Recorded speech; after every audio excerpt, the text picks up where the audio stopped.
So, good morning, evening, or night, teacher. My name is Douglas Noroña, and I'm going to present my video for assignment 1 for the course of English Skills 1 with the topic of Impact of Digital Education in Young Children. So, to begin, digital education. Digital education nowadays is very common.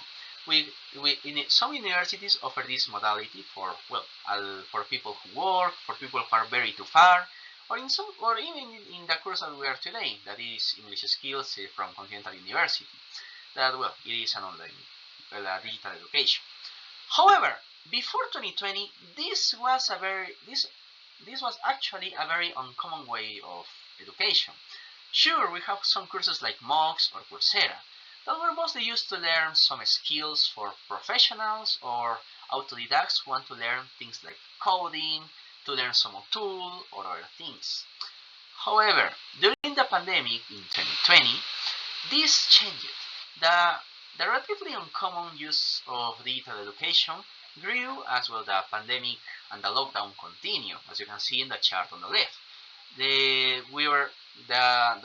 affected students were slowly growing and growing until we reach a peak. And also I can see in the right table that yes, this is true. While the growth of online enrollment in higher education was slowly increasing, there was a dip during 2015 and 2018 approximately, but during the pandemic we reached an all-time height of 75%. After that, as you can see in the chart, it slowly regularized itself. However, digital education, as you may know, has many concerns. The main concern is about academic dishonesty. What is academic dishonesty? This refers to all attitudes that the students may have that are not honest. These things include plagiarism from their works, cheating in exams, like you can see in the picture, and also inventing sources for theses or other related works. So, one of the concerns of digital education was that it will allow students to have a higher academic dishonesty. They can easily cheat during exams using the case of Google, or in later they could use AIs like ChatGPT or the AI from Google. I think it's Gemini. But according to an article from Gonzalez that published it in 2020, this was actually not the case. During 2020, there was a low academic dishonesty. In his article, he talks about that the main cause for this was that students had a very high ethics. They had a very genuine desire to learn. As such, in most higher education, like university, students will study the material that teachers send. They will investigate or research new information from the internet and so on. There was actually very few cases of cheating. And this was one of the reasons. I may add that as the pandemic and the lockdown went on, we had a lot more tools to detect cheating, especially in exams. One is the case of Proctorizer, a program that makes it very difficult for students to cheat during exams. We also had the cases of teachers doing active monitoring on students. With the cameras on, it was very difficult for students to cheat. They may have a cell phone or they may have a paper on the side, but if they were like this all the time, it was easy to spot them.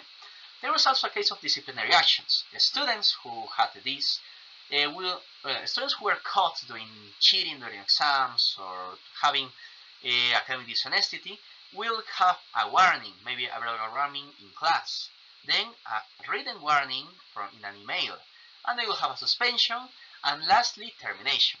This will discourage students from having academic dishonesty. But as you can see here, I mentioned here mostly higher education, and that we had a lot of academic dishonesty.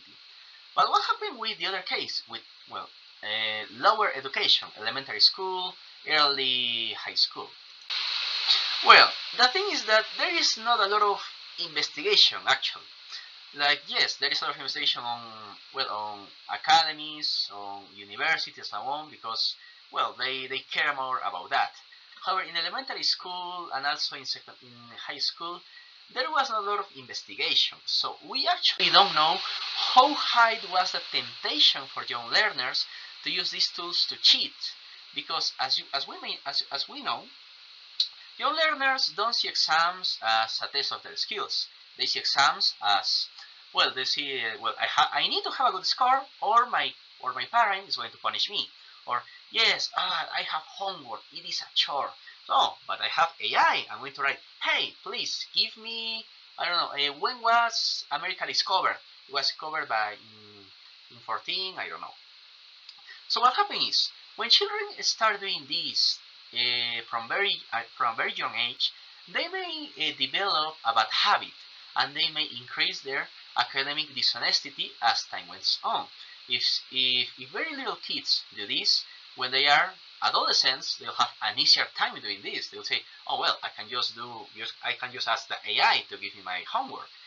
In university, please, ChatGPT, help me write me a thesis about this. And we had a lot of cases. There were very few, but we had cases of this happening in reality. So we don't have actually research about temptation in young learners. And this is, as I said before, a growing concern. So this will be everything for the introduction. In the full report, we're going to talk about more about the causes, the possible consequences, and the very few investigations that we see. Thank you, teacher. Have a good day.